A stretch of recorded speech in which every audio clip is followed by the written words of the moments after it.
This is America's day. This is democracy's day. A day of history and hope, of renewal and resolve. Today, we've learned again, yet hear me clearly. We'll write the next great chapter, a story we've learned again. It might sound something like a song that means a lot to me. It's called unity. To those beyond our borders, America has been tested and we've come out stronger. I know speaking of unity can sound like a fantasy, but without unity, there is no peace. We've come so far, still have far to go. This is a great nation, we are good people. To restore America requires so much more than words. We can see each other, not as adversaries, but as neighbors. Folks, this is a time of testing. We all understand, the world is watching. Folks, this is a time of testing. Love and healing. Today, we've learned again, yet hear me clearly. We'll write the next great chapter, a story we've learned again. It might sound something like a song that means a lot to me. It's called unity. At this hour, my friends, democracy has prevailed. Through struggle, sacrifice, and setbacks, our better angels have always prevailed. For those that might have the idea that I hate Joe Biden, that do not. I love him. There is truth and there are lies, yet hear me clearly. And together we shall write an American story. A story that might sound something like a song that means a lot to me. It's called Come On Man. There's one verse that stands out and it goes like this. Come on man. Black, white, all colors, all backgrounds, what I mean. Come on man. Men, women, gay, straight, everyone deserves a shot, you know. Come on man. You know the thing, you know what I mean. You know the thing, you know what I mean. Come on man. You have a problem figuring out what you're from me or from. Black. Come on, man.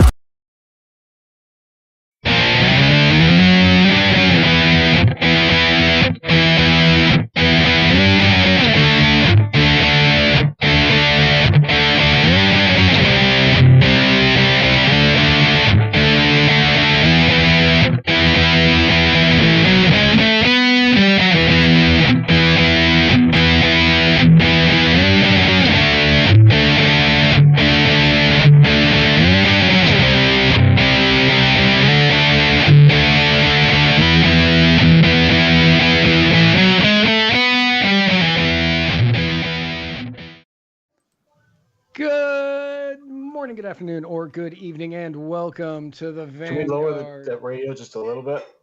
So we're just gonna, Tony, just gonna need you to mute your mic, please. Yeah, I need you to mute the mic, Tony. I think he muted us. Yeah, I think he muted us. I'm pretty sure he muted us. Anyway, all right. Yes, the thing you said. Can we lower that just a little bit? Just a little. Sweetie, please just lower it a little. Folks, thanks so much for tuning in to this episode of The Muddy Waters of Freedom featuring me and Matt and our special guest who muted us instead of himself. Be sure to share this right now. The last thing we want is for people to not hear our friend Tony talk to his wife while we wait to introduce him. That's a good time had by all. However you are watching this, whatever platform you're using, whether you're watching or listening, be sure to share this right now. Be sure to like us, follow us, subscribe, whatever it is you do on the thing that you're doing it on. And if it's on YouTube, be sure to follow us or to press subscribe, but also hit the bell. And that way your phone can blow up. And I'm going to mute my phone because we'd hate to have any kind of audio mishaps on this episode. That would be terrible. That would be terrible. And we can blow your phone up with notifications, so be sure to hit the bell. Thank you so much. Yeah, stick it to big tech. Like, share, comment. Keep us in the algorithms because they just completely stopped recommending us on Facebook, according to a notification I got. That sounds about right. So first and foremost, I would like to thank the fine people at Siesta Cava, siestacava.com, for the cava that I'm drinking on today's episode. And I'd like to thank Le Bleu for this delicious, ultra pure water that I'm drinking on this episode of Muddy Waters of Freedom. Bulavanaka. Bulavanaka. Yes. Oh. So, this is a very... Oh, yeah. This episode is brought to you by... This episode is brought to you by the Libertarian Party Waffle House Caucus, the fastest growing waffle-related caucus in this or any other political party in this godforsaken planet. Be sure to become a member of the Libertarian Party Waffle House Caucus by going to the Facebook group Libertarian Party Waffle House Caucus. If you want to become a seated, duly badged member, which is a much bigger deal, an official member of the caucus, you go to muddiedwatersmedia.com/store and pick yourself up a Libertarian Party Waffle House Caucus button. Buttons love libertarians like libertarians love buttons. This episode, of course, is brought to you by the Gravy King. And of course, this episode is brought to you by Nug of Knowledge, smokable CBD products. Nug of Knowledge isn't like your regular CBD product provider, because it's weed. That's what they sell, weed. And also, every bit of the proceeds, or a bit of the proceeds, not every bit, but a bit of the proceeds go towards fighting the disastrous war on drugs. They also have a compassionate use program for veterans and the disabled and other people who can't afford weed. And many people who try this say that it helps them with many different things because they're smoking weed. Of course they would. So if you go to nugofknowledge.com, and use the checkout code SPIKE, S-P-I-K-E, you get 10% off. That's right, Tony. You get 10% off of your Nug of Knowledge smokable CBD today. This episode, of course, is also brought to you by Joe Solosky for Pennsylvania governor. Joe Solosky is the key to Pennsylvania's success. And if you want to help Joe in his run for Pennsylvania governor as a libertarian, go to joesolosky.com. That's JOESOLOSKI.com. And this episode is brought to you by, I still haven't tried it yet, I keep forgetting, Mudwater, coffee alternative. If you were thinking to yourself, gee, I'd like to drink something that looks like coffee but isn't and has mushrooms in it, well, we have some fantastic news for you, friend. Mudwater is the most muddied, watery coffee alternative out there. It's got masala chai in it. It's got cacao, not just cocoa, cacao. And it's got mushrooms, not those kinds of mushrooms. Good mushrooms. Well, those are good mushrooms too, but these are the good mushrooms that don't get you high. It's also got turmeric and sea salt and cinnamon, and that's it. That's it, guys. But if you want to try it out, even before I've tried it, well, Matt, you tried it. What did you think of it? I did try it. So I've tried it a couple of different times and in a couple of different ways, and it gives you a good, like, it's not like the coffee energy, but you do get a lot more focus, and you get a lot more focus, and you don't really notice as it wears off like you do with coffee or other substances that might give you a crash. You it just sort of dissipates and it's gone. But the flavor of it is not as bad as I was expecting it to be, and if you add some honey, it's actually pretty darn good. That's a I ringing endorsement. recommend it to everybody out there. We heard it right from the horse's mouth, kids. Go to muddywatersmedia.com/mud and get yourself some Mudwater today, and then I'll let you know, probably tomorrow if I remember, to tell you how it tastes. muddywatersmedia.com/mud. Thank you so much. This episode, of course, is brought to you by personal injury attorney Chris Reynolds, attorney at law. If you're in the Florida area of Florida, if you're in Florida, then If you're in the Florida area of the United States, if you're in the part of Florida that is Florida, yeah, if you're in the Florida area of the USA, and you find yourself personally injured, well, I'm so sorry. That's terrible. But if you contact Chris Reynolds at chrisreynoldslaw.com, he will get you like giant stacks of money. Just big stacks on stacks on stacks. Boom, boom, boom, boom. You can make a rap video where you're holding up Benjamins to your head like it's a brick phone. chrisreynoldslaw.com. It'll be in the form of a check, so it won't be as exciting. It'll just be one piece of paper. Right, but you can cash it out. You can cash it out, yes. I prefer attorneys that actually hand you cash. Giant, like in a briefcase. Right, those completely legitimate attorneys who hand you briefcases full of cash. Unfortunately, because Chris Reynolds is an actual legitimate legal attorney, he does not give you giant briefcases of cash, but you can take his checks. And I mean, depending on the reward, it might be dollar bills, but he'll get you enough money to make a thing to put up against your head. ChrisReynoldsLaw.com. So Matt, we have an incredible episode today. We actually have two guests, so we're going to see how that works.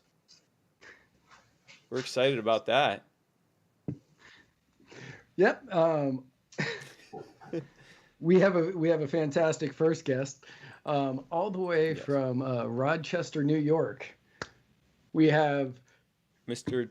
Tony Vicari. Tony, thanks so much for coming on. Yeah. Where am I? There I am. Well, there you are. Can you hear us? Thank you. Can you hear us right now? Yes. Excellent. Okay, good. Good. Well, excellent. Good. So Tony, tell us a little bit. The reason that we're having you on is you had quite a terrible situation with your daughter Samantha, or Sammy. Can you tell us a little bit about that? We can kind of dive into that. Yeah. I'll give you a quick summary of that. My daughter, who was 30 years old, was diagnosed with breast cancer in October. Oh gosh. So we found that out. She had a lumpectomy, got that out. They scored that, and they said that, she should follow that up with radiation and chemo. She had her first chemo done December 9th, which was on a Wednesday. She had that done, and by Thursday and Friday, she was feeling pretty bad. And she called the doctor, and they said, man, that doesn't sound like chemo after effects. Maybe you should get tested for COVID. She got tested that Friday. Saturday, came back positive. By Monday, she's in the hospital with COVID, feeling really bad, hard to breathe. So she's in the hospital for about 10 days, from the 14th to the 24th. We've been talking to her, but you can't visit, right? Because we're on lockdown. So you can't go there, can't see her, can't do anything. She's in lockdown. She's in ICU. I get a call just about midnight Christmas Eve from the hospital saying, we're going to vent your daughter. That's how bad she was. So they vented her, and she was vented for 40 days. So those whole 40 days, her and anybody that's in ICU, and she was pretty critical at that time, couldn't go visit, right? You had to depend on the staff. And the staff, to a person, was awesome. I call them my ICU angels, because they were my lifeline.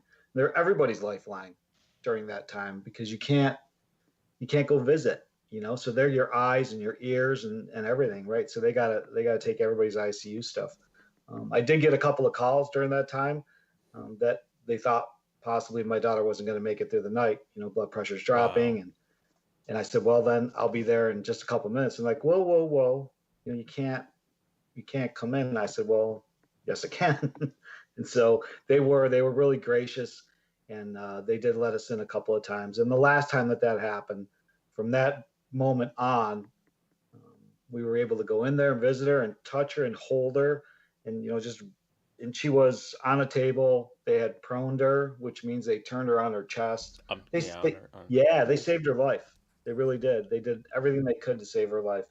And from the moment that I was able to go in there and touch her and hold her and kiss her and tell her I love her and yell at her and go, I know you can hear me, she got a little bit better consecutively. So basically, the frustrating part of that whole thing was being that locked down. Even when you're in ICU, people are that critical. I would have signed anything. I would have done anything to go in once a week, once the whole time, because I feel like the power of touch and the power of a human connection, with my daughter or anybody. So anybody in ICU, not just my daughter, but that was really rough. It was a really hard time. I can imagine it was. Understandable. Yeah, absolutely. And if like you said, you said that you would be willing to sign something or, sign a waiver, whatever you needed to do in order to, be able to go in and see your daughter. Like, I feel as though that should have been acceptable for every state. Yeah. And that's the thing. If you've got somebody in ICU, and the toll that I think it would take, that it takes on the staff of those people that are working in ICU. Not only are they dealing with they're in the front lines of the COVID, but then they're watching people pass away. They're watching people get consecutively worse and worse. and that's it. It's just them going into the room. It's them being your eyes and ears, and they're taking all that onto themselves, and I can imagine that when you go home and try to de-stress, that's got to be a little hard. Oh, I'd Yeah. imagine. So you were able to get in, and as Yeah. she said, she did get better, and I want to talk about that in a second. But I have a question for you on the coming in. I assume that they had some kind of, like you had to be wearing a mask and things like that to Yeah. protect you from the other COVID Mhm. patients and things like that, right? Mhm. Yeah. Yeah. It wasn't, that was middle of the night call. So it was just wearing a mask and suiting up when I went in there because at the time she was still probably COVID positive. Maybe it'd been a while since she'd been in there. So I think she was past being COVID positive. Um, but even when I met one time too with the doctors about 2 weeks ahead of that. And, the staff going in and out of the ICU were just masked up. They weren't as heavily garbed up as I thought they would be, but Right. they were. And listen, I understand that you can't have everybody go in, but I think there's a small portion of people that need that, and that it was really frustrating to see all the politics of it. I would think at the very least, those who are facing, ventilation or being comatose or a really critical situation, Yep, I don't see a reason why, especially with proper precautions being yep, taken, that a perfect example, they let you in. I assume that you've been able to stay safe since then. And I mean, it's been yeah, 3 months since then, and there was yep, no outbreak as a result of that. It nope, seems like, this could very easily, if you didn't have government getting in the way of allowing hospitals to set their own yep, policy, most yep, hospitals are going to say, at least in certain situations, we're going to let the family come in and yeah, see their family or loved ones, if for no other reason than to say goodbye. I mean, there was a very real possibility you were saying goodbye. I mean, thank God she's doing yeah. better now. Let's talk about that. How is Sammy doing now? She she got progressively better. She came off the vent. She had a trach in. She's come off the trach. She went to rehab. She's home now. She's been home for about a week and a half, two Oh weeks wow. recovering. But she really, Good. I mean, the COVID, it was a perfect storm, right? Her immune system was down. COVID came Yep. in. There's no white blood cells. It said, "Woo, let's party," Yep. and Yep. it crushed her. She's 30 years old, so Yep. age is definitely was on her side. Had she been my age, or had she been a 60 or 70-year-old person, that's where the high percentage of deaths comes in because you just can't take what she took. So she's doing okay. She's got my granddaughter who's 4. She hadn't seen her for 3 months. Wow. We had to jump Wow. through hoops just to get her to see her when she was in rehab. And that was another thing too that was a little funny. They were trying to ship her off to PA to go to rehab, and we have perfectly good facilities here in Rochester. That was a little shuffle between the hospital and some rehab facilities out of state. They're really, they pushed hard to do that. We clamped down and said no.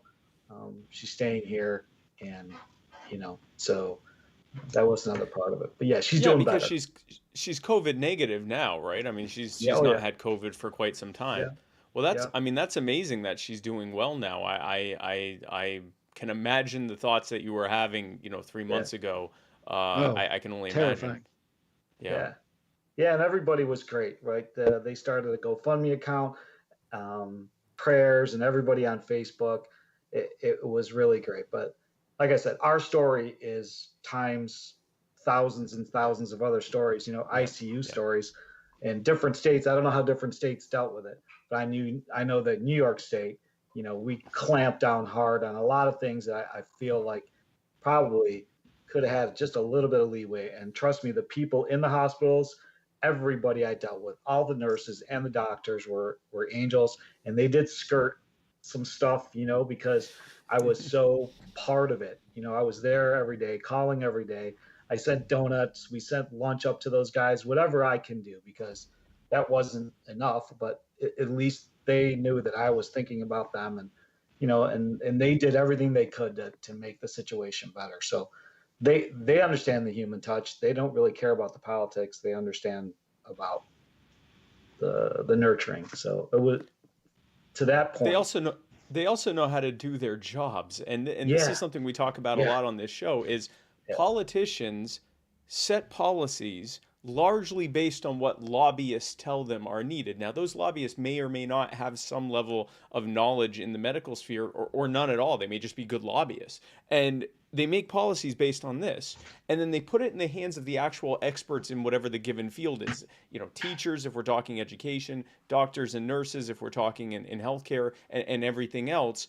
And now you have people who know how to do their jobs being told by people who don't know how to do their jobs how to do their jobs. And that doesn't seem like it ever would make sense. yeah. No, and it doesn't. And then it stays and lingers, right? I mean, finally now you can have visitation, Yeah. but they'd given me a visitation before that started, but then it lingers like way too long. Yeah. And it's so hard to get rid of it. Like you say, once you put something down, man, is it hard to lift back up. It's hard to get rid of. Yeah. Yeah. Yeah, it's hard. Exactly. You can't get the genie back in the bottle once it's out. Yeah, yeah, Once it's out there, and there's nothing you can really do about it. And that's the problem with a lot of the government overreach that's been happening throughout all of COVID and all of history. But All of human history, right? yeah, all of human history. But like specifically with COVID, you've seen it a lot. Like I'm here in Florida, and our restrictions have been some of the most lax in the nation. And you see it county by county. They have some stronger restrictions than others, but in New York, it was just a blanket across the board. Yep. And here in Florida, people may, like, depending on which county you were in, you may not have been able to go to the hospital to see somebody, but in other areas you might have been able to, and people were able to spend time with their family, and they were able to get together, and they were able to do things and have that social interaction that we all need and that we all crave as, human beings. as human beings, social people. And you were able to get that here. So in other states, I can't imagine how difficult it was, even if you weren't going through something like what you went through. Right. And to go through that on top of everything else, it's obscene to me. Yeah. that the government put you through that because they wanted to control an entire state. Everything. Yeah. Everything. Yeah. Yeah. Well, Yeah, so it is she's- incredible. Oh, go ahead. Go ahead. No, she's like, I was just going to reiterate that she is doing well, and my granddaughter, like I said, for 3 months, she didn't get a chance to see her mom at all. I don't know that I'd want her to see in that situation, but, Right. in the end, it worked out well. But I can't imagine having someone pass away and you're on the outside of the door and you weren't allowed in for those last moments. And I know that there's lots I and can't lots of even those imagine. stories. Yeah. It would just be incredible. And the pain that the healthcare workers, mentally had gone through, it's just incredible. They don't pay them enough. Well, I remember reading from this was a while back about how for the past couple decades they've been slowly removing restrictions on visitors coming to see people in hospitals. And the number one reason they gave was that it made the patients in the hospitals, their quality of their perceived well-being and their quality of life was exponentially better. And it actually helped the healthcare workers because they weren't having to also provide the needed human connection the same way that someone who has family and loved ones visiting them and coming swinging by and things like that. And so that's why so many hospitals have all but done away with visiting hours, and they allow people to come as long as they're being quiet and respectful of the other guests, coming at all different times and things like that. That's been happening over time because the healthcare, again, the experts, the people actually doing this, have determined that this is the best way to help the patients. And I can't imagine that in situations where you have patients that might be dying soon and almost certainly no longer have COVID, and now we're just dealing with the after effects of the virus, to not be able to let people come in, even with, like you said, they had you put on protective equipment and a mask and everything else. Right. Even with those types of, it's one thing to say, okay, you have to dress up like you're in a hazmat suit. Okay, great, but at least you get to see your loved one. It seems like they should be able to do that. But I just want to, before we let you go, I just want to give our well wishes to Sammy and to say we're so glad that you're doing better. I know you're probably not at 100%. It's gonna be a tough road to hoe because you're also recovering, Sammy. You're also recovering from chemo. So in addition to recovering from the chemo, you're recovering from COVID. But we know that you will. Bit by bit get better, and we are just so happy that you're back home with family. And Tony, I really appreciate you coming I'll just on tell and you a quick talking about story. it. My daughter has been please. a libertarian probably from the day she was born. Both my kids are adopted, but my daughter, when she got her first job and then she had to file taxes, I think she was 15 or something like that. She's going, I'm not filing taxes. I'm not doing it. And I said, well, yeah, you are, because I don't know any different. You know what I mean? I never was much into politics, but she has been a hardcore libertarian like all her life, ever since she can remember. So, taxes and don't tread on me and all that stuff has been part of her life. And for her to get, I know Spike put out something about her too. So she's really excited to hear from you guys. So I appreciate your time. Well, that's awesome. Well, we appreciate your daughter's support. And also, we think it's great that she immediately recognized that she was being robbed by government. Yes, absolutely. I said, do what you got to do, but until you're on your own, then figure it out. But right. All right, guys. Thank you. Hey, thank you, Tony, and thanks for coming on. And again, give our well wishes to Sammy, and thank you for everything you've done for her. I appreciate it. Hey, thank you. Thank you. Take care. Appreciate it. Well, folks, this is the that was an incredible story. That was an incredible. Like, there was so much love in the comments going out to him and to Sam and to his family, and people were sharing their own stories in there as well. And it just goes to show you, like, the government overreach touches, like, it hurts so many more people than it could possibly help. One of our regular listeners, Jim Lee, said that his 94-year-old grandmother passed away in a retirement home last year. The last 6 months of her life, she never got human touch. I'm sorry, and Jim. It's stuff like that is, like I said, it's obscene. The government should not be causing that to happen. Yeah. Somebody who has a family at 94 years old should not be dying in that situation. No, and we know now that the reason they shut down the nursing homes was because the spread was so rampant there. We now know that the reason the spread was so rampant there was because in many states their health protocols involved putting patients during epidemics, putting them in the nursing home facilities. They didn't bother checking if those nursing home facilities had the protocols in place to protect their residents from these COVID patients, so they just shoved them in there. Now, once those protections and protocols were in place, there are many ways that you can make sure that someone can visit a loved one without spreading COVID there. You can require, even if you have to go to the step of requiring a negative test result, or doing symptom checks or something like that. There are many ways. Regularly testing the residents, which they've been doing. There are so many things that you can do that still allows people to come in, even if it's not as easily as it was before. Maybe it requires some announcement or something like that, but let them do it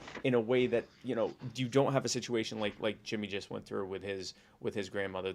It's absurd and I know two other people that lost their grandparent and another one, it was a great grandparent. Actually, two grandparents and a great grandparent who one of them did not get to see the great grandparent toward the end, and the two did get to see their grandparents, but only for a couple times before they died, and only because they were about to die. And it's just, enough already. Like, we know the science much better than we did a year ago. We know that you don't have to do this. And the only thing that is keeping people from being able to see it, it's not these health centers that want it this way. It's governments, politicians, and bureaucrats that are making stupid policies that have nothing to do with health and everything to do with control. And it's time for it to end. So go ahead. I wasn't going to say anything. Oh, you were just doing the pregnant pause? Yeah. Okay. The what? The pregnant pause. We're doing the pregnant pause. Yeah, that brings us to our next. I was just mentally preparing for what you're about to announce. What I'm about to announce. I'm about to announce something incredible, Matt. And folks, this is the Black Cold Brewed Organic Coffee, Cold Brewed Caffeinated Rapid Fire segment brought to you by Black Cold Brewed Organic Coffee, the most delicious cold brewed organic coffee to ever be horrifically misspelled. I mean, there's supposed to be an A there, Matt. There's supposed to be an A there, Matt. But go to Black Brews, blvckbrews.com, and use code MW to get some of that sweet, sweet free shipping. I'm not gonna lie. You said there was supposed to be an A there, and I was quickly reading the graphic to figure out which word we misspelled on it, and then I was, oh no, it wasn't us. It was black coffee. It wasn't us. We did this perfectly. That's a good graphic. Perfect spelling, grammar, and placement. Right. They screwed up. They spelled their name wrong. So speaking of doing things wrong, if Representatives Matt Gaetz of here in Florida and Jamin Raskin of somewhere get their way, you, our dear friends, fans, family, followers, may be deprived of a basic need. Of a is basic it Jamie human... Raskin? Jamin. No, that was copy and paste. So unless CNN got it wrong. CNN got it wrong. It's Jamie Raskin. Oh, yeah, that was copy and paste. So, well, speaking of someone spelling something wrong, hey, great job, CNN.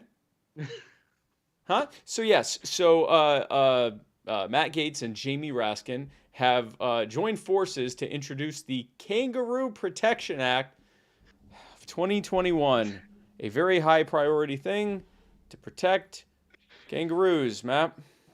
Yes, the Kangaroo Protection Act of 2021 would prohibit the sale of kangaroo products, which would include meat or leather from their skin or fur. I'm not really sure what comes from a kangaroo in this country, including, like I said, meat and leather and the importation of the same. Now, it contains language in this bill that it would establish a private right of action, meaning that people could file suit against alleged violators to uphold the law. So somebody who is, say, an animal rights activist who really is on this kangaroo protection train that seems to be sweeping the nation. Suddenly, this rampant, this widespread grassroots movement to protect kangaroos from being eaten.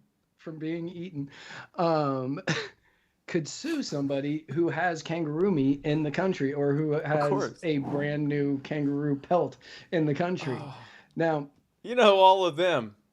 If you had to take a guess, this isn't in the notes. If you had to take a guess at how much money we spend importing, or how much money Australia gets from us importing kangaroo accoutrement, how much do you think paraphernalia? How much? No, I said paraphernalia.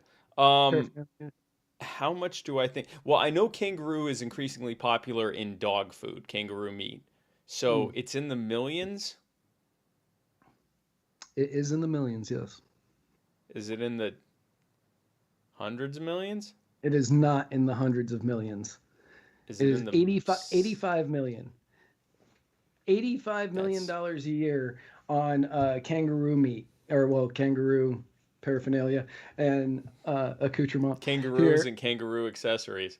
There are also groups in Australia that call themselves kangatarians, and it is the only meat that they eat. That's sure. Now, what I've also discovered is that the Aboriginal tribes are the main people who make money off of this. Oh, so this is racist too. The proposed kangaroo ban comes as kangaroo meat is gaining popularity in Australia and apparently in the US because it's valued as an environmentally friendly alternative to beef and pork. Keep in mind, folks, there's a crap ton of kangaroos, and that is an Australian There's a metric that I'm crap ton of using. kangaroos. There are so many kangaroos are overrunning Australia, and I know that sounds like some kind of punchline or setup to a punchline of a joke. It's like they're everywhere.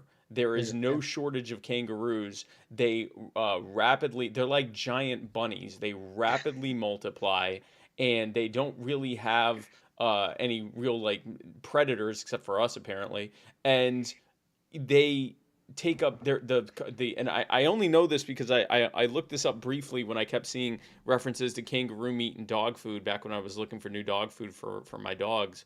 And I was like, kangaroo meat, and I'm looking it up. Yeah, no, it's actually like a pretty, like the carbon footprint of kangaroo meat is much lower than factory farmed beef and pork and chicken. It is environmentally friendly, but they're trying to protect them because they're cute. I don't, why did they say why? So apparently there is a few groups of animal rights activists who have jumped on this, we need to protect the kangaroo bandwagon. And they got to Jamie Raskin and Matt Gates, to Matt down here in Florida. Two well-known kangaroo lovers.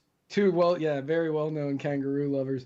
And they drafted this bill together. I honestly have no idea. All I know is that so stupid. One, it hurts the Aboriginal tribes. If $85 million, that's a lot of money. That's a lot of walking around money, yeah. Right. And they're stopping you, the consumer, from being able to purchase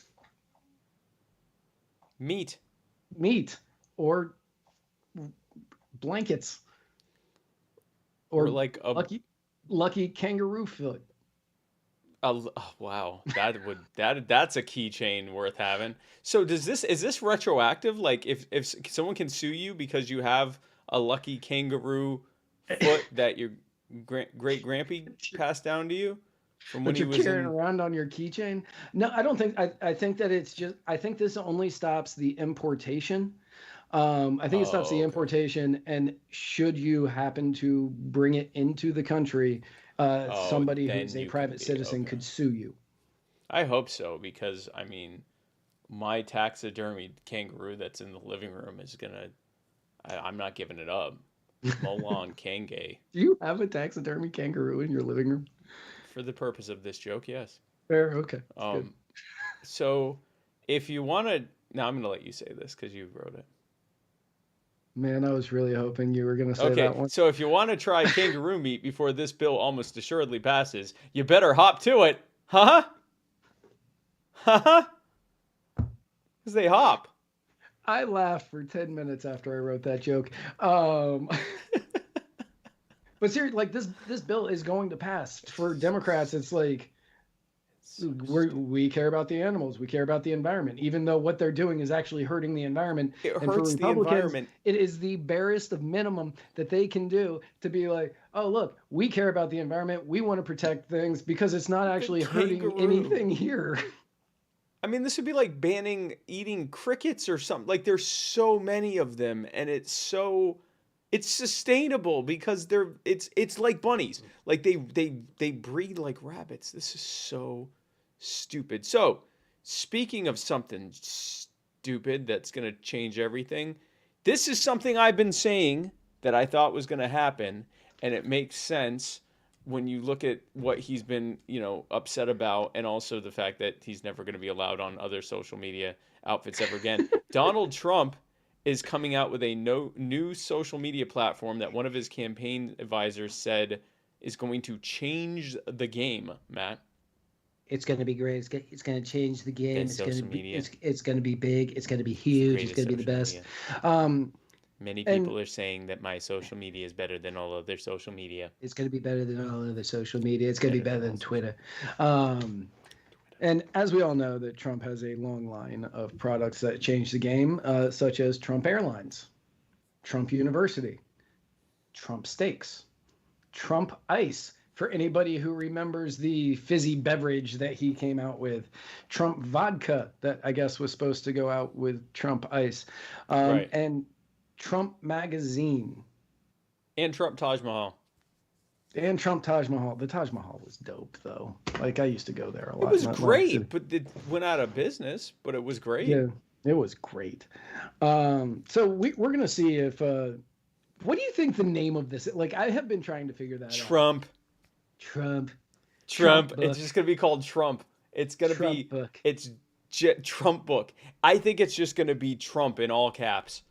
Just, you're going to... Come follow me. We're going to get all these emails from people inviting us to join them on Trump. Book.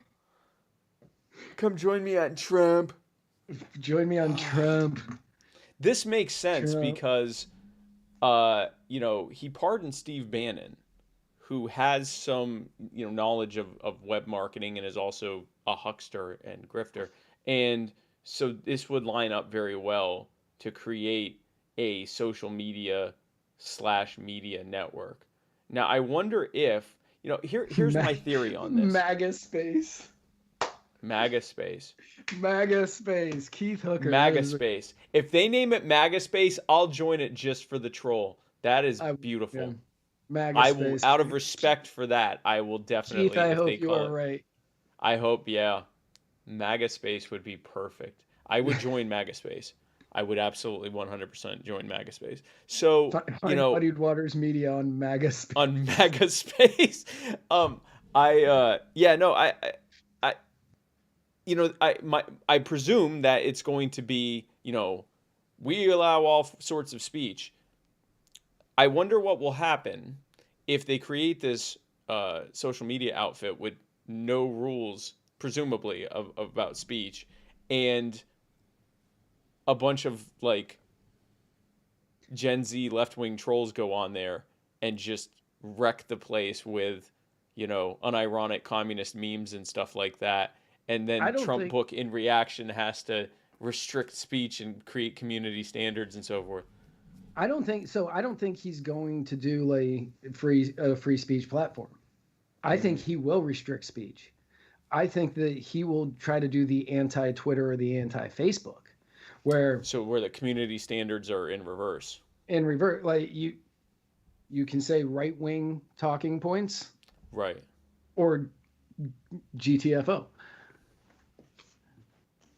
I could see him doing that, being like, no, this is the place for conservatives and right-wingers to come and talk with each other in their own little echo chamber, and you can leave the leftist echo chambers of Twitter and Facebook and YouTube and whatever. And I could see him doing that. I wonder if we are able to sell ourselves as right wing. Depends on the day. We could just, if it's immigration, we could just be like, we support what the founders did. And everyone will be like, yeah. Yeah, with the founders. We love those founders. Those founders. Yay, founders. So we'll see if this lives up to the hype of Trump products. And I hope it's called MAGA Space. If not MAGA Space, then just Trump. Just Trump. So speaking of a MAGA Space, Kamala Harris breathed a sigh of relief this week, as many staffers in the White House who had previously used marijuana were demoted or outright fired. But she, who famously laughed about her marijuana use during college, got to keep her job. I presume it's because she also then did penance for her smoking weed by locking up hundreds of thousands of people for smoking weed. Of course, after you lock up hundreds of thousands of people for smoking weed, how do you then laugh about your marijuana usage?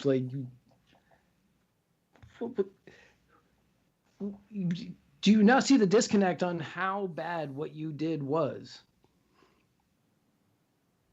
No, they don't. Yeah. Well, that's... Yeah. Oh, MAGA wall. That's a good call. I could see it having something to do with the wall. MAGA wall. And it's also a wall to keep out never Trumpers. Right. and you're going to have your own wall that you post to. They're bringing back the wall. Yeah. Wow. That sounds terrible. It sounds awful, and I can't wait. It sounds like a nightmare. So, I'll tell you something that isn't a nightmare. And, well, actually, so you tell me, Matt. So, our next guest, well, you know, founder's choice. Our next guest is going to be talking about Asia, and then we'll be doing a topic about Asia. Do you want to do the topic first or the guest first? Let's do the guest first. Okay, cool. All right, Yeah, I let's do the will guest first. do that. So you have to come up with a funny joke to tell people while I'm getting our next guest. So, for many of you out there, you know that superfan Sarah Anderegg has two lovely and beautiful children. Oh, thank God. Where did you think I was going with that? I did not know. Okay. Has two lovely and beautiful children. Children. And yes. the younger one is a little bit on the sociopathic side. And he told me this joke once. And I'm not sure if I've told it on the show, so I'm going to tell it again. I don't know, but it's a great joke. Please tell me. So he is lying on his bed, and I'm saying goodnight to, you know, him and his brother. And he says, Matt, why would somebody want to rip out their belly button? And I said, I don't think anybody would want to do that. And he goes, no, like, why? And I said, I don't know why. And he goes, because they want to die. He was 4. Yeah. And then That's a he good joke, laughed. though. Like, if anybody, I can't do that because I don't want to spoil anything for anybody who hasn't seen it yet. So for anybody who saw Jared Leto in Suicide Squad, he laughed like that.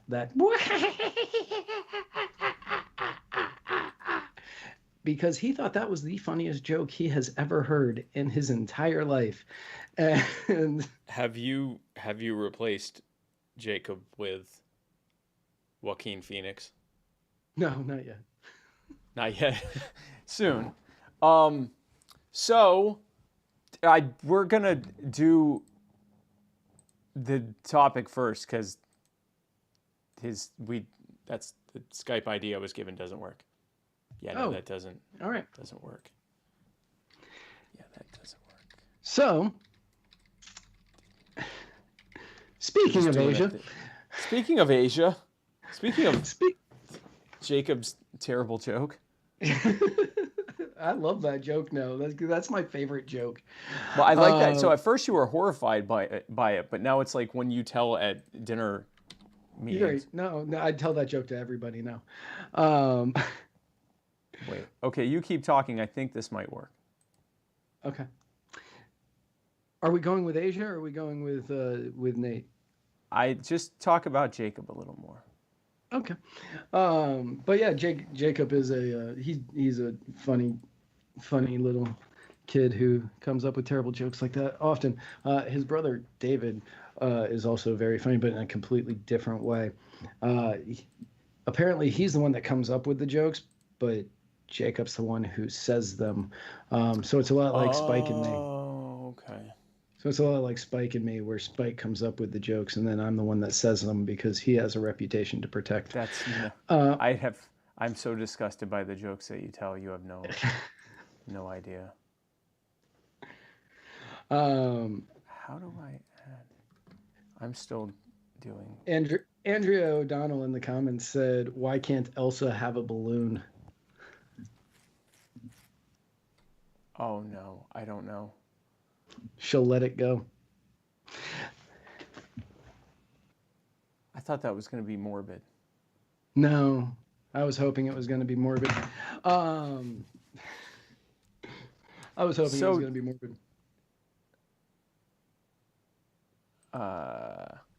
So speaking of Asia.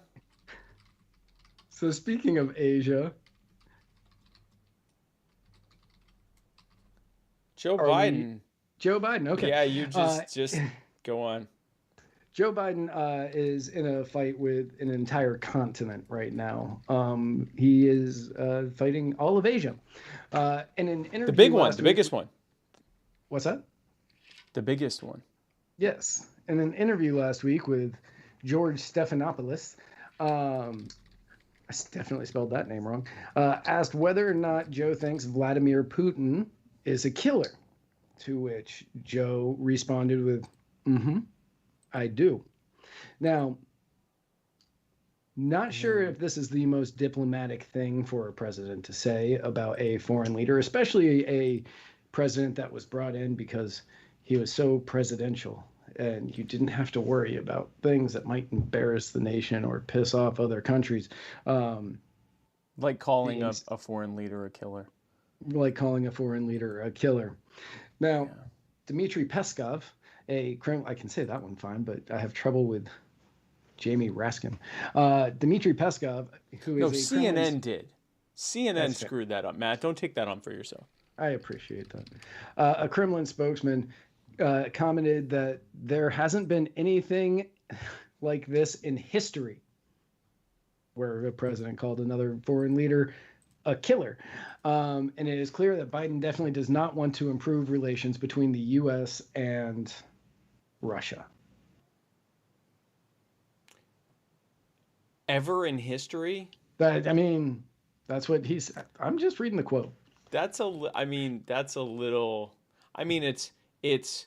Has there ever been a situation where George Stephanopoulos asked whether or not a president thinks that someone is a killer, and they respond, I do?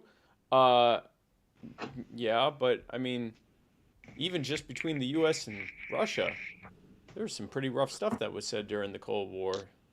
He said, what's this? These are very bad statements by the President of the United States. He definitely doesn't want to improve relations with us, and we will continue to proceed from this. Now, Putin had a very odd, cryptic thing for someone to say who has a history of giving people radioactive isotopes so they can die without any way to stop it. Now, before, I know that you are a regular on RT. Are you okay with saying these things because you're a Russian bot? You're not going to short out in the middle of the show? I hope not. We're going to find out just how deep the microchip goes. When Putin was asked about it, he said, "It's true. We really know each other personally. What would I answer him? I would tell him, be healthy. I wish him good health. I say this without irony. No jokes. This is first of all." That is a terrifying statement from somebody who probably murdered a bunch of people. Just who has straight up given. There's killing someone, and then there's putting polonium in their body so that they die slowly and painfully, and there's nothing anyone can do to stop it. Right. He went on to add, when we evaluate other people, states, and nations, we always seem to be looking in the mirror. We always see ourselves. We always pass on to another person what we ourselves are, in essence. Essentially saying, Joe Biden, you're a murderer. So Putin basically said, I'm rubber and you're glue. You're glue. Whatever you say bounces off me and comes back to you radioactive. Right. And then he said, in childhood, when we argued with each other, we said, he who calls names is called that himself. This is no coincidence. It's a terrible This is not just a childish joke. It has a very deep psychological meaning. Wow. That is quite a response from the leader of another country. You know that old childhood trope? He who calls names is called that himself. This is very, this comes from a society that is very, very, very serious. It is it's a very serious. And then Putin continued, and Putin being Putin, responded by challenging Joe Biden to a debate. Oh gosh, seconded. I would like to offer President Biden the opportunity to continue our discussion, but on condition that we'll do so what is called live online without anything pre-recorded in an open and direct discussion. Yes, I want this. He said that he thinks it would be interesting and good for both the people of Russia and us here in the United States. And honestly, yes, who doesn't want to see this? I mean, granted, want only to see this. Granted, Joe Biden was made to look like a bitch on the foreign stage like multiple times this week, and this would probably only make it worse depending on how much Adderall they could pump him up with right beforehand. Okay, but this is pure entertainment. I desperately, desperately want Joe Biden and Vladimir Putin to have a battle of wits. Please. And yes, it would 100% lead to nuclear war. The things that Joe Biden would say.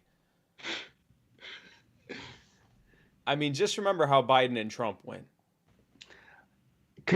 Oh, man. Come on, Can someone man. make this guy shut up, man? Come on, man. Come on, man.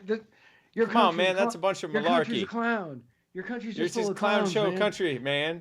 You're just a bunch of clowns. Like, we should have nuked you when we had the chance, man. This guy's a bad man. dude. We should have nuked you before the Rosenbergs gave you the codes. This is... Wow. Yeah. When asked if the debate would happen, Jen Circleback Psaki said, I'll have to get back to you. I know, she didn't say it. I'll have to get back to you if that is something we're entertaining. I would say that the president already had a conversation with President Putin, even as there are more world leaders that he has not yet engaged with. Boo. And I mean, thank God he hasn't engaged with more world leaders at this point. I mean, really, God. So I want to circle back to what she said. I think that this is the thing that I want more than any other thing, including world peace, which this would definitely not contribute to world peace. No, I desperately want to see Joe Biden and give him like a lot of coffee first, right? And he's gonna need the Adderall. Yeah, I want high energy. You're gonna have to pump him full of muddied water. Yes. Oh, you know what would help Joe Biden? Joe Biden would probably be helped by Mudwater, the official coffee alternative of Muddy Waters Media. Joe Biden would benefit, I'm sure, Matt, from having that amazing proprietary blend of masala chai, cacao, mushrooms, turmeric, sea salt, and nothing else. Maybe a little bit of honey, just to help with the taste there. And there's some great news for the Biden administration. If they go to muddywatersmedia.com/mud, they can get some mud water today. Completely off topic. I was reading something earlier about how they are now, it's an email was leaked that they are no longer calling this the Joe Biden administration or the Biden administration, but they're calling it the Biden-Harris administration. And that Kamala Harris is actually doing reach out phone calls to world leaders. Honestly, that's probably for the best. It just really means that they are prepping her. Like they know what's going to happen. Yeah, like everyone that's sitting here like, oh, Joe Biden, 2-term president already working for his second term. But he's working for his second month, like, or I guess third month now. Like, or fourth. Well, yeah, 4 months. Like this second he's like semester. On day 60 right now. Yeah, it's like he's working on his second semester. This is, like this. No, it's not too. This man is. Like, oh, he's only in his 70s. He's crumbling in front of us. Like, even, it's one thing to go, oh, look at Joe Biden from 2008. Look at Joe Biden from last year or the year before. Look at Joe Biden before he started the primaries. Like, look at him in the first debate and now. This is a very lost man. This is, yeah. So, okay. So that's that's what we would expect. Right. And at the same time that all of this was happening with the Russians, Secretary of State Antony Winken Blinken and Nod was at a summit in Alaska and spoke of deep concern about China's behavior and condemned China for making the world more violent. It's an odd thing China did that. It's an odd thing for somebody to say who just bombed a country. Not even a few weeks. Not before. defending China's actions. Yeah, not defending China's actions. Not even a little. Not bit. defending. Yeah. But it's hard. It's hard like to. The last people that Right. should be saying anything should not be talking about. You're making the world more violent. Do you remember when we just dropped those bombs in Syria? Yeah, you know, I was actually I was asked this on quite a bit on the campaign trail, and even since then, you know, how should we respond to belligerent national governments? And I say we should stop ours from being that way. You know, like it's first of all, that's what we have the most control over, if any, and also it's hard for any of us in this country, especially within government, to finger wag against foreign governments being belligerent when our government is exponentially more belligerent in many ways. You know, so I think that would help with the dog. That would help with the dog, Matt. So China's top diplomat, Yang Jiechi responded with, "Is that the way that you had hoped to conduct this dialogue? Well, I think you thought too well. I think we thought too well of the U.S. We thought the U.S. side will follow the necessary diplomatic protocols," he said, adding that the United States does not have the qualification to say that it wants to speak to China from a position of strength. They literally were like, "Is this a real tweet?" No, he literally said that to him in person. Oh gosh. He said that to him at an Alaskan summit that Joshua, our friend Joshua McHose, up in Alaska, he actually posted the link in the comments a little bit before we got there. But yes, this was during a summit in Alaska where Antony Winken, Blinken, and Nod said that they were deeply concerned about China's behavior, and this was his direct response to him in person. Wow, that is so cringy. It's so cringy. Like that is so cringy, and also you're getting embarrassed in your own country. Wow. Yeah. Yang Jiechi sat down in Alaska and basically told Antony Winken, Blinken, and Nod to, BTFO. He told him BTFO, to Anthony Winken, bend on Blinken, over and Nod. get this COVID test. Get this Chinese COVID test. Can you imagine what the parking lots there must be like? Like, in those testing centers? Like, how do you do drive-through anal testing? Actually, don't tell me. Well, you have somebody driving. You have to have somebody driving, and then the window rolled down, the back window rolled down, and it's like when you moon somebody in a 1950s movie. Right. But then you get a parting gift.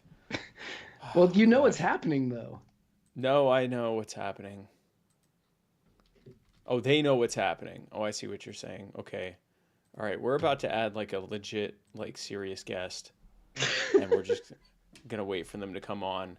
And so, you know, this is not the only thing that the Biden administration has demonstrated somewhat of a belligerent or worrying attitude when it comes to foreign policy, particularly in Asia.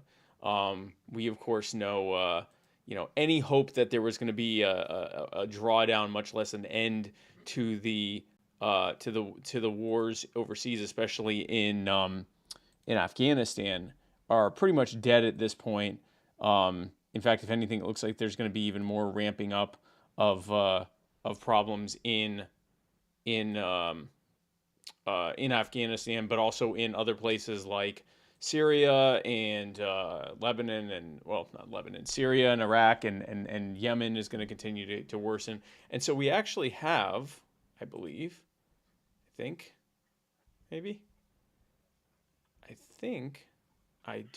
believe we have our next guest. Yes, it appears we do. So our next guest is he is the Grassroots Engagement Director for the Concerned Veterans of America, which is a branch of the Americans for Prosperity. And he's also a U.S. Navy veteran, and he is coming on to talk about the war in Afghanistan and the situation in Asia in general, and just in general, what's going on with the Biden administration when it comes to foreign policy. So, ladies and gentlemen, without any further ado, please welcome to the show Mr. Nate Banks. Nate, thanks so much for being on. Thanks for having me. Yeah, glad you could join us here. Where are you located right now? I'm in Albuquerque, New Mexico. Okay. There we go. Yeah. Now, I have a question for you, and this has absolutely nothing to do with what you're going to talk about. You are the Grassroots Engagement Director for Concerned Veterans for America. When the CVA was in Tampa in 2013 and Ayla Brown sang the national anthem, were you there? I was not. Okay. So one of the very last times I ever drank alcohol was with the group that was there. And I was wondering if you were one of the people that was... I have been wondering since I saw you. He wants to apologize to you for how he conducted himself. Probably. I don't know. At the C4A event. I got sober like a week later. So I was just wondering if you were one of the last people alive to see me inebriated. No, but I probably know several of them. Probably. So just if you can tell them that Matt Wright says he's sorry, they'll know what that means. Probably, that's they a won't need point. any explanation. So before we get into this subject, Nate, tell us a little bit about yourself and what got you into being involved with the Concerned Veterans for America in the first place.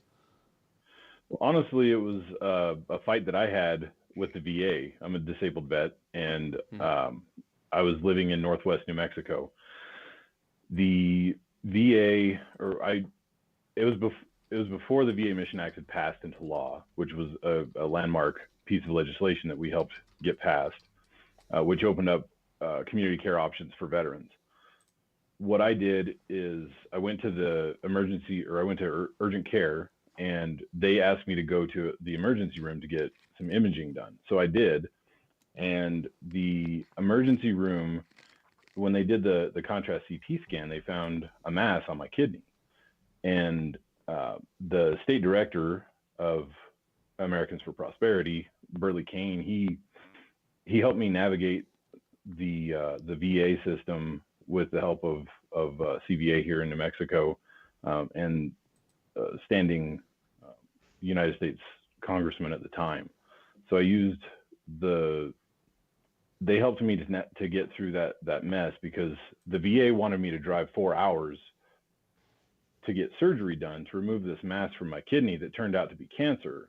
And then I was going to have to in return, I was going to have to drive for all of my follow-up care. And after all the other visits that I was going to have to do, they wanted me to drive 4 hours each way in order to get that care done, when I could have just gone 45 minutes to the best hospital in the region. And with all of my support system, my family and friends that were going to help me recover, they wanted me to forgo all that to use their system. And I'm sure, Nate, having been through that experience, I'm sure that you walked away thinking, gee, I hope government takes over all healthcare. Well, they've got their fingers in it pretty deep already, but right, exactly. Right. Any further, and I think the rest of the population will get to experience what veterans get to experience on a daily basis. Yeah.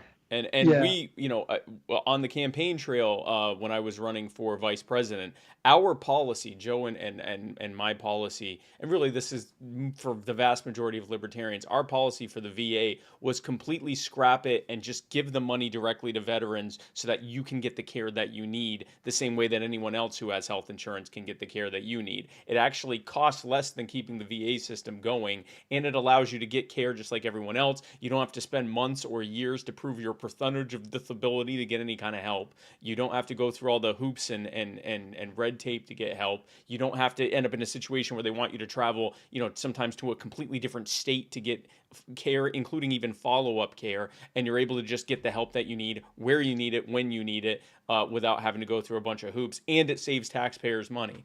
That was our policy, and the fact that neither Republicans nor Democrats are talking about it, the real problem, which is the system itself, and they're just arguing over the funding or what figurehead should be in charge, tells you how serious they are about the situation.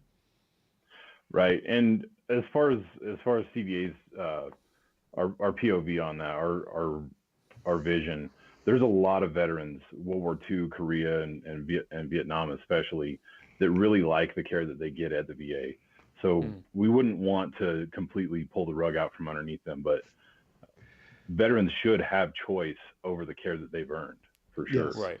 And whether they choose to get that at the VA or whether they choose to get that out in the community, it should be up to them. The dollars should follow the vet, and the bureaucracy should step aside for what's best for the vet. At the very least, they should have the choice to be able to use that. Yeah. Absolutely. So tell us about what are some of the main issues that, and you said is it CV4A or C4A? What's the what's the acronym you're using? Well, Concerned Veterans for America. So CV4A? It's on his wall. CV4A. If you see the logo on my shirt, we dropped the four. We just refer to it in short text as CVA. Oh, CVA. Okay, cool. All right, so what are some of the main things that CVA is fighting for and advocating for or against right now? So the main thing that we're focused on right now, and have been since at least 2019, is ending the war in Afghanistan. It's a war that's been going on for almost 20 years now. Matter of fact, I was on the first carrier battle group to deploy for Afghanistan, USS Theodore Roosevelt. And that was in 2001. I have a 23-year-old daughter who's already raised her hand to join the National Guard that could go and fight in the same exact war that her old man fought in. Wow. That puts it in perspective. Holy crap. Yeah, that really does. And I know a lot of people who are in the military, and many of them were saying that they know people or they have children who are now fighting in the same war that they've already fought in. And that is mind-boggling to me that this has been going on that long. I remember when the war in Afghanistan got started, and at the time I was a completely different person than I am now. And I was like, yeah, we need to go over there and we need to win because 9/11 for some reason. And now, it didn't take long where I was like, why are we even in Afghanistan? We don't need to be there. It makes no sense that we're there.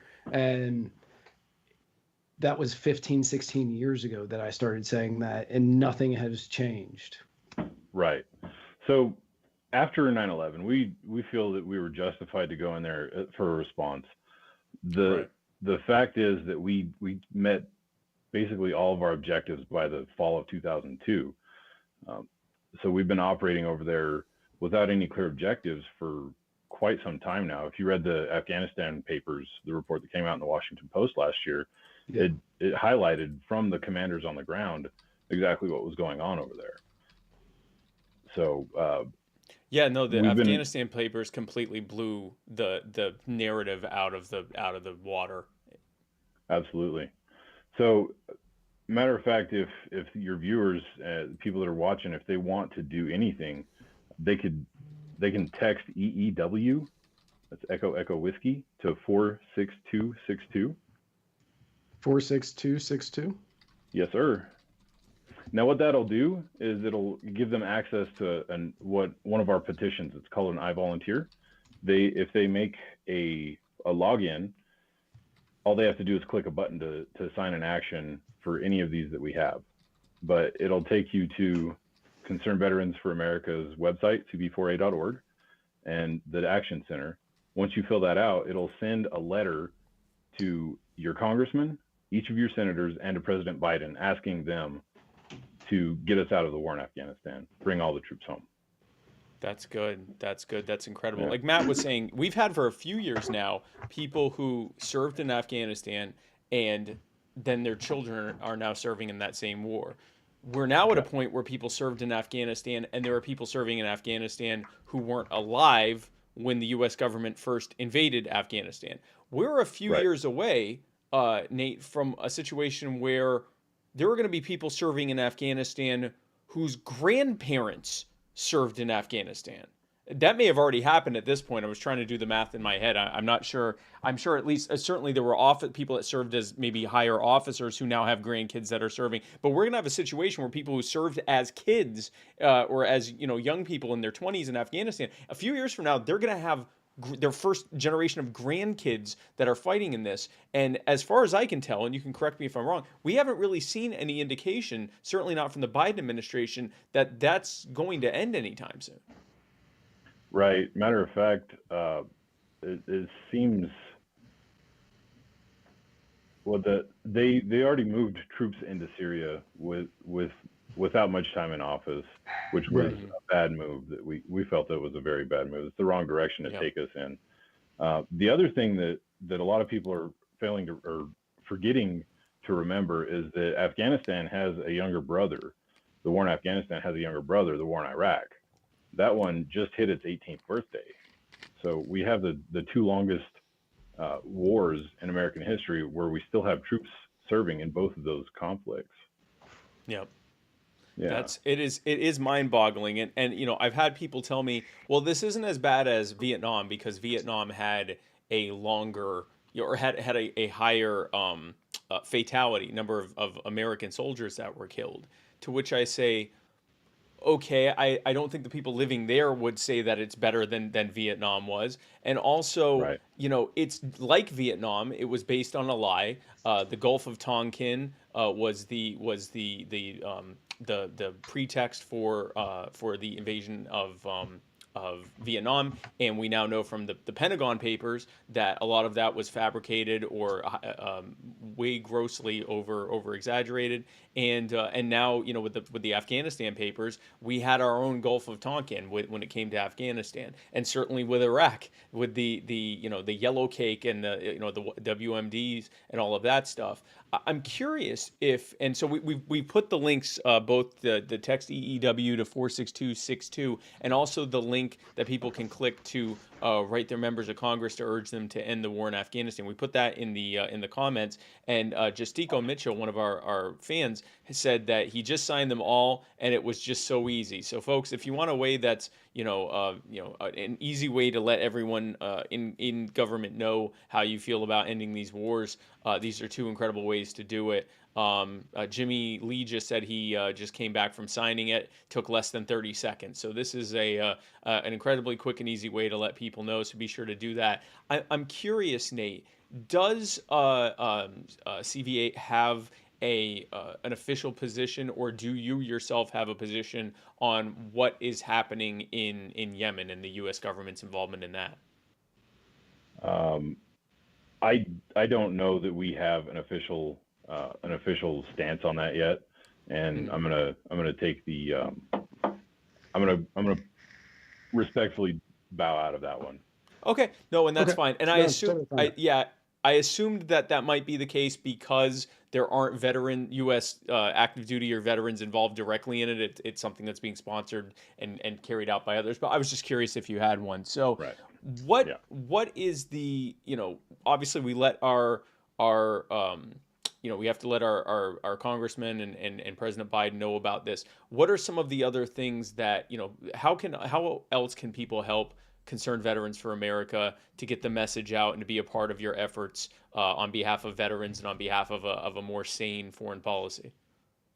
Right. So the first thing is what we just talked about, signing our I volunteer petitions. A lot of people forget that politicians, once they're elected, they're not just fire and forget missiles. They have to be told what to do and how to legislate, or they're not going to legislate and govern the way that we expect them to.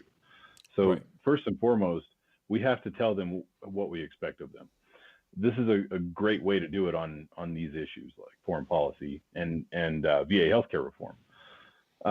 Another thing that you can do is go to our website, find out which states have chapters in them, like New Mexico. And if you're here, get a hold of me. I'll give you my phone number. My email address is nbanks@cv4a.org. You can email me and I'll get back to you. We'll meet up for coffee. Reach out to your local offices and ask what you can do to get involved. We do organized phone banks. We do neighborhood canvassing campaigns. We do issue advocacy more than anything, such as the foreign policy. That's fantastic. That's great. Yeah. Matt and I both put your email address in the comments at the exact same time. So At the folks, exact same time. you have no excuse not to know Nate's email because it's there in very fast succession, one after the other. One of us spelled it wrong. I don't know which one of us. No, yours just has a capital N. Well, one of us has an A and one of us has a 9. Oh, God. Everyone ignore the one with a 9. Let me put that in. Yeah. Only I don't know click which on one the was one. which because we were literally less than a second apart. There we go. Okay.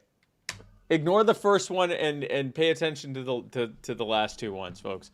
But that's NBanks, NBANKS at CV4, the number 4A.org. So, Yes. Nate, before we let you go, just anything else that you didn't get a chance to say? Well, I want to make sure that CVA is getting, and you are getting the chance to talk to our audience about whatever you want to talk about when it comes to what you guys are doing, and in case we forgot any questions to ask you. Well, first, Matt asked me what brought me to CVA, and honestly, it was the awesome swag. Matter of fact, I've got the same shirt that he's wearing. I just missed out on that joke earlier. Honestly, just get involved.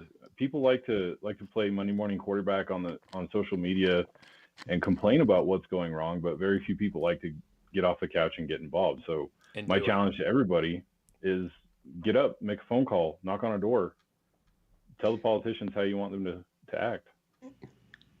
Yeah. I gotta say, like, I actually went to, I think it was 2 separate events with CVA here in Tampa. And both of the times that I went, great crowds, a lot of fun to be around. Everybody that I met that was involved in the organization were good people. They were a lot of fun to be, they were a lot of fun to be around. I had some good discussions with them up until I started drinking, and then who knows, I can't tell you. But you're right. The swag, I've had this shirt since I think 2013, and it is still one of my favorite shirts. It's one of mine too. Yeah, just it's Matt's a great bragging shirt. about the fact that he hasn't gained any weight for 8 years. So also I have lost 50 pounds and gained 40 of it back in that time frame. Wow. Fantastic. We're very proud of you. Thank you. So folks, be sure to share this right now, and in the comments or caption of when you're sharing it, put the link to CV for the Concerned Veterans website. It's CV4, the number 4A.org. And let people know to watch this and see what Concerned Veterans of America is doing, and to go to that website link to see how they can help. Maybe even put in the texting EEW to 46262. And Nate, thanks so much again for coming on. We really appreciate your time. Absolutely. Thank you. Check us out on Facebook, Concerned Veterans for America, Concerned Veterans for America, New Mexico. Check us out on Twitter at Concerned Vets and at Concerned Vets NM. Thank you so much for having me. This is great. Absolutely. Definitely. And again, Glad you could come on.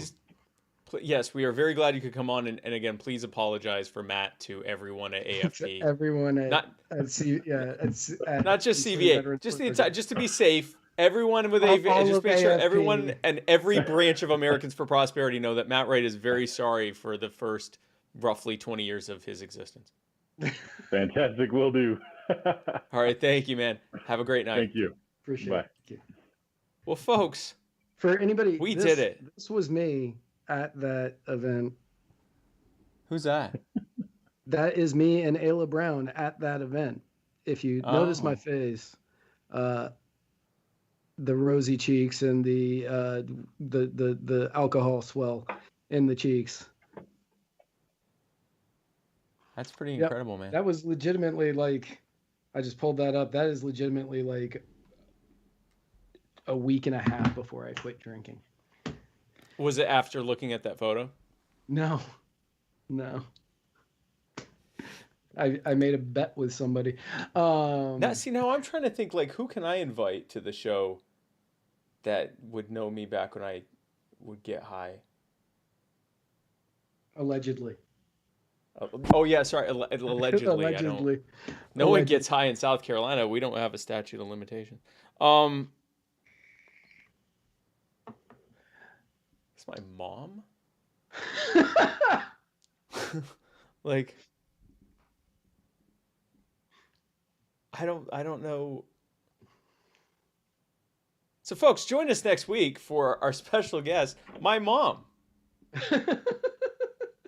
Man, people are going to expect that. And no, we're not going to have my mom. Hey, if you donate $6,000 between now and Tuesday, we will have my mom on. And she'll hit me with the salmon hot dog.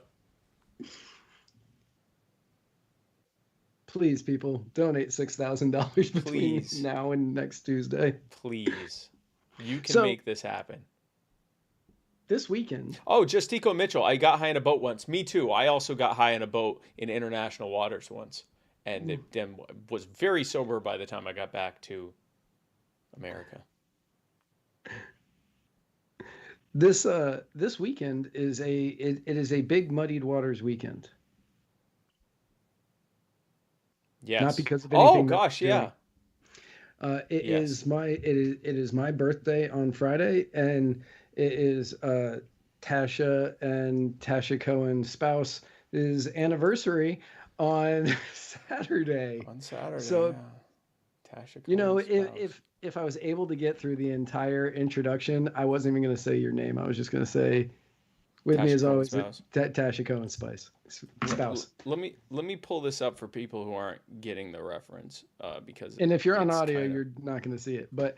Oh well, yeah. For those of you, I mean, really, the video experience is better, guys. YouTube, Facebook, whatever. But we also love our audio people. But I will read it for the benefit of the audio people, so that they know what's happening right now. Where is it?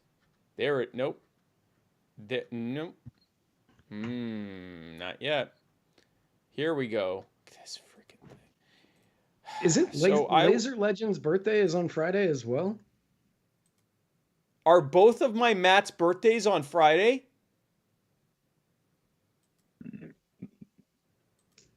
Maybe. Well, I mean, we're gonna have to wait for the delay to get that answer.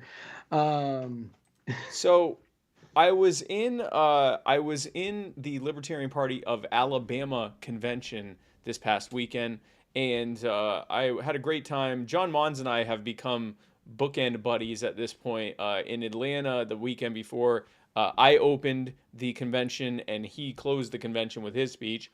Then at this one, he opened the convention and I closed the speech. But so when I got there, everyone excitedly showed me the program there. And it says at the top, it's got the speakers, John Mons right there, John Mons, and it gives his bio there, and then it's got me, Tasha Cohen's spouse.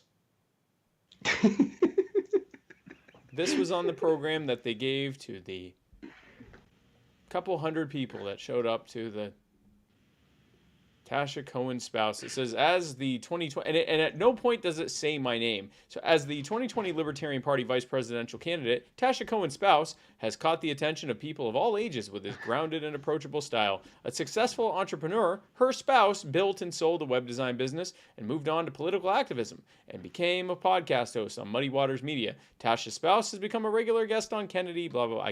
Can't see what the rest of it says. This is how people do me. This is how I'm done by the people. But this weekend, this is how you are done. This is how things are done to me, Spike Cohen. But so next, well, this weekend, Matt, happy birthday. Thank you. Your Happy birthday is on anniversary. Friday, and thank you so much. And I will be spending my anniversary in Oklahoma City. So we will be at the Tasha and I will both be at the Oklahoma Libertarian Party's 2021 state convention. And because they're so happy that we're there on our anniversary, they're rolling out the red carpet. I'm actually going to be speaking at their founders dinner. I will be talking about the joy of being my wife's spouse. I don't know what I don't know what I'm going to say. I don't know what's going to happen. But I mean, it's our anniversary, so it would be apropos. But before that, tomorrow, Wednesday the 14th, 24th. Wednesday the 24th, my guest tomorrow is Scott Horton with antiwar.com and the Libertarian Institute. He is an absolute giant in the libertarian foreign policy world of libertarian foreign policy.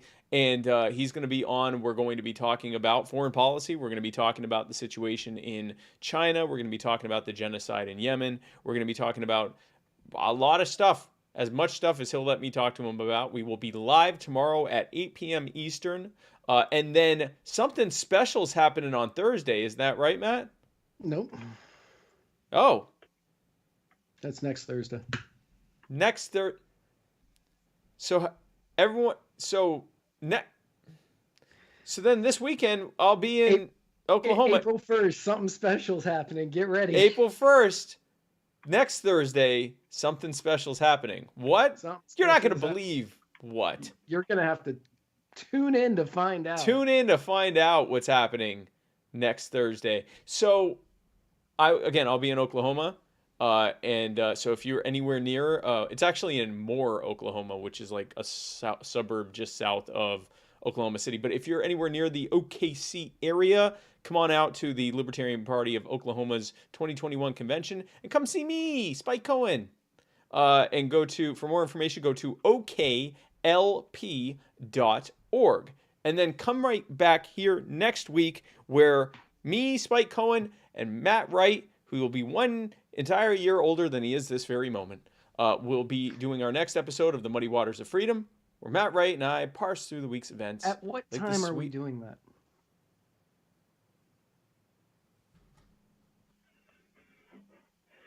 Wait. Did we decide at 7 or did we decide at 8:30? Because I know that we need to move it.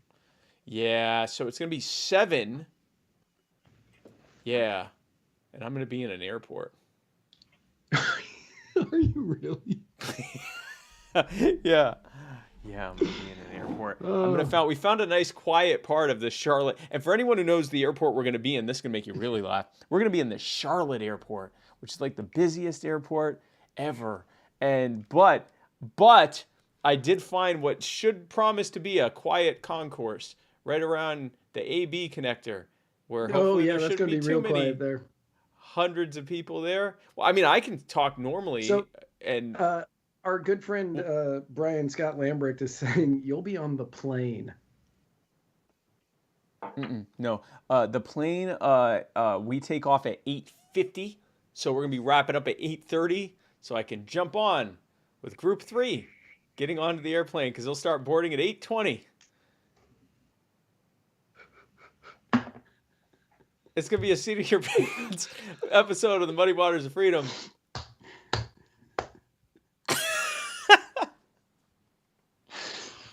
Oh. You thought last week's episode was a clusterfuck? Watch next week. But you know what? I got the audio shit figured out for next week. So nice. Well, I don't. At least when you go out, I can just go to music and completely screw our channel like you did that one time. You can. Oh gosh, like the thing I did when I was playing music. Yeah. Oh yeah, man. Played American Pie. And it got us kicked off Facebook. Channel blocked. So we'll do that. Everyone enjoyed the music until then. So yeah, next week I'm gonna be, and every 10 minutes you'll hear a rousing message from Charlotte Mayor Keisha Lance Bottoms, and I think that's her name. Fun reminder to not pick up any bags or accept bags from anybody. Oh no, you she's don't talking know. about stopping the spread of COVID-19 by socially distancing at V. Lyles. Wait, who's Keisha Lance Bottom? Are you going to be in a mask? I'd have to. That's going to make the audio even better. Oh, Keisha Lance Bottoms is the mayor of Atlanta. That's why I've heard her name a lot too, because I'm in the Atlanta airport a lot. Right, and that's so we'll be hearing some rousing speeches from V. Lyles. I wonder how long I can go without wearing them. I'm going to get kicked out of the airport for not wearing a mask on the show. Well, that'll make it such a better show. I mean, that's true. So, folks, be sure to tune into that next week. That'll be fun for everyone. 7 p.m. to whenever the hell my wife comes and tells me to stop doing the show, because we got to get on the plane before it takes off so we can get home. Yeah. Oh, I'm so excited for this. I'm excited. I'm excited for you. I get to stream twice next week. Get to stream twice next week. So, folks, have a great weekend. Come see me in Oklahoma, or see Matt in the Tampa area for his birthday. Come find him. Okay. Or see me in Oklahoma for my anniversary. These are reasons to see people. And then come right back here next week. Same muddied place, slightly different muddied time. It's going to be at 7 p.m. instead of 8-ish. It's going to be at 7-ish. For another rousing episode of the Muddy Waters of Freedom, where Matt Wright and I parse through the week's events like two very scared men, one of whom is in an airport. And the other one's in charge of streaming. So, folks, thanks so much for tuning in. We will see you very soon. In fact, see you tomorrow. Come see us tomorrow on My Fellow Americans and where we're going. And if you want to find us online. Oh, gosh. Yeah, Matt, if someone was trying to find us on the internet, is that even possible? You know, it would be possible, Spike. Oh, good. It would absolutely be possible. If you're one of the old school listeners who really enjoy the sweet, sultry, buttery, dulcet tones of our voice. Hi. Hello. All you have to do is head over to anchor.fm/. Oh my gosh, hi. Yes. Anchor.fm/muddiedwaters, where you can subscribe to our podcast.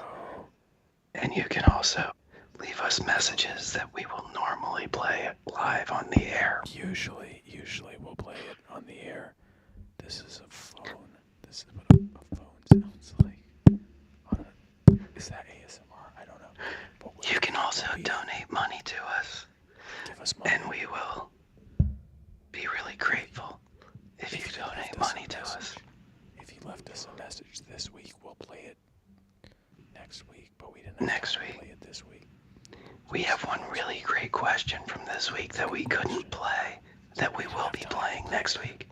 We're definitely playing that next week. That'll be the first one we play next week, so we're really looking forward to that. Yes, it will be. Yeah, it will be the first one we play next week. But you can definitely donate money to us, and we can get somebody to do all of this for us. Please, and that would be great, because I want to pay somebody to do this. Please. I want to create a job for somebody. I want to be a job creator and not have to do this.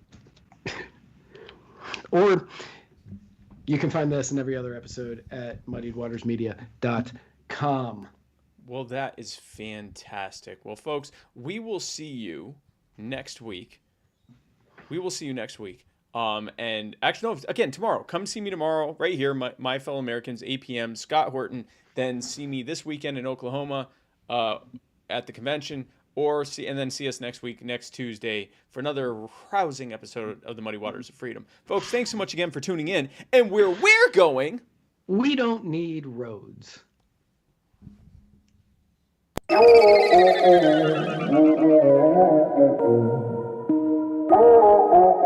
This is America's day.